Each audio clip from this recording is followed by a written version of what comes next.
Hello and welcome back to Mind the Leaves. My name is Sam and today we get to talk about a super cute little succulent that I had on my wish list for a really long time before I finally got it about 2 or 3 years ago, and that is the Sedum Rubrotinctum, also known as the Jelly Bean Succulent, Pork and Beans, and Christmas Joy. Now the variety that I have here is actually known as Aurora or pink jelly beans, but there are a lot of different super cute varieties out there, and if you grow a different variety than I do, please let me know. This plant is a member of the Crassula family and is actually pretty easy to care for. For the sunlight, this plant really wants full sun. So that means 6 to 8 hours of full direct sun on these guys. That's really going to give you a nice, tight, compact plant with lots of color. Now, sadly, I don't have 6 to 8 hours available for any plant anywhere in my home, but I am growing them in 2 different locations. One is in a southwest facing window where it gets maybe about 4 hours of direct sunlight a day, and then the other one is actually in a northwest facing window where it only gets like 1, maybe 2 hours of direct sunlight a day, and in the winter, no direct sunlight. And they still do quite well. Now you can see with mine here that they have stretched quite a bit. They're not those tight, close, compact plants. That really doesn't bother me. I can always just supplement with the grow lights. So in my opinion, I find these plants to be very versatile. You can grow them with full sun and get those tight, compact, super colorful plants, or you can have them in a slightly less sunny location. They might be a little bit more stretched out and a little bit less brightly colored, but they're still beautiful. Oh, something that I thought was really fascinating to me when I was researching this plant for this video was that it can actually withstand temperatures of 20 Fahrenheit, which is about -6 Celsius, which I think is just really, really impressive. Now, it's still not going to be able to withstand my winters here in Ontario, but I'm impressed, jelly beans. I am impressed. For watering jelly beans, make sure that you're going with the soak dry method that is so great for most succulents. So make sure that you're watering very thoroughly, you're seeing water come all the way out of the bottom of the pot, or you can even take a bowl or a cup, fill that with water, and just sort of place the root ball in there for a little while so that it can soak up all of the water that it needs. After that, make sure that you are letting the soil 100% completely dry out before watering it again. This soak and dry method is so important for these plants because they are sensitive to root rot. So you have to make sure that you're letting the soil completely dry out before you water it again.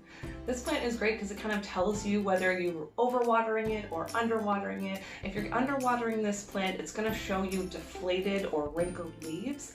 And if you're overwatering this plant, one of 2 things could happen. You could either see yellow, squishy, almost translucent leaves, or you might see sudden mass leaf drop. I'm talking just a whole lot of leaves just all of a sudden just pop off.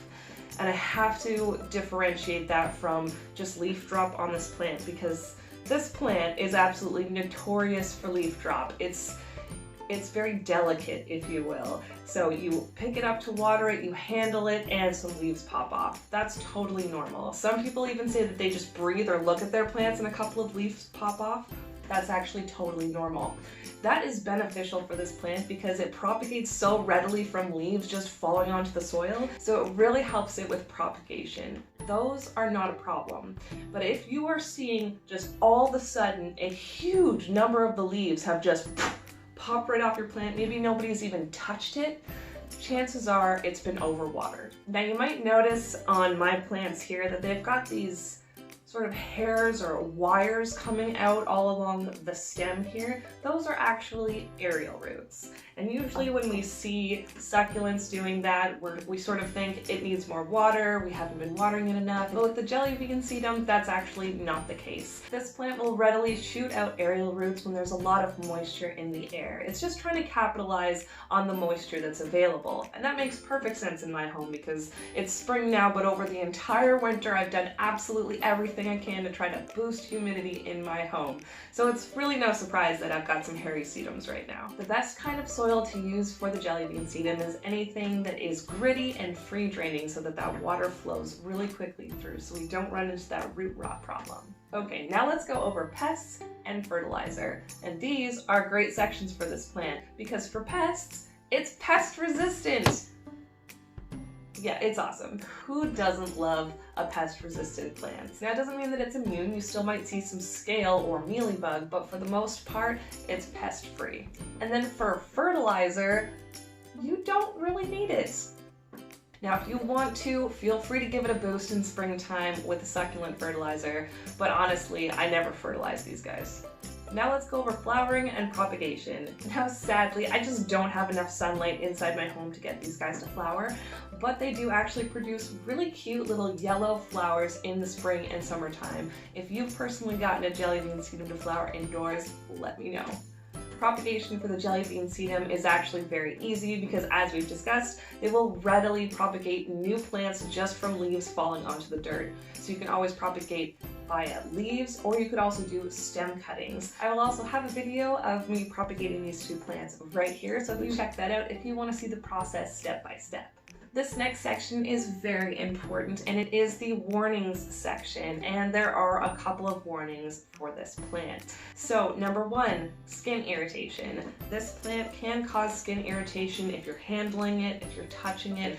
I've never experienced this, and I kind of find that shocking because I have extremely sensitive skin, but I do recommend that you protect yourself while you're handling these plants, or at least it's something that you should be aware of. Warning number two, it is toxic. It's toxic for both humans and pets, so do try to keep it away from small children and pets. I think that this plant is a great candidate for a hanging basket because you can enjoy the beauty of it and it's up off of the floor or table away from any little hands or cat mouths.